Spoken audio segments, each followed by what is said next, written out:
Hi friends, আজকে আমি Soma racial থেকে নিয়ে এসেছি ডিম পাউরুটি একটু অন্যরকম।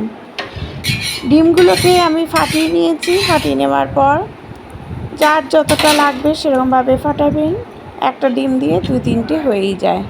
এর সাথে ডিম ফাটিয়ে নিয়ে এর মধ্যে দিয়েছি অরিগ্যানো, চিলি ফ্লেক্স এবং পেঁয়াজ, আদা, রসুন কুচি সব দিয়ে এটাকে আমি পাউরুটিগুলোকে এর মধ্যে চুবিয়ে চুবিয়ে স্লাইড চাটুতে তেল দিয়েছি, দিয়ে একটু হালকা করে ভেজে নেবেন। খুবই স্ন্যাক্সের জন্য খুবই একটা নতুনত্ব স্বাদের ইভিনিং স্ন্যাক্স। প্লিজ আপনারা পাশে থাকবেন এবং বেল আইকনটা একটু প্রেস করুন। আপনারা ভিডিও দেখছেন কিন্তু বেল আইকনটা প্রেস করছেন না। আপনারা ভিডিওগুলো একটু দেখুন এবং বেল আইকনটা প্রেস করুন, লাইক এবং কমেন্ট করুন।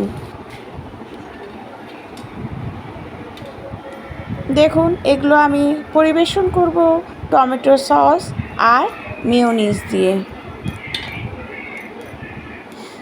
সন্ধ্যাটা কিন্তু পুরো জমে যাবে।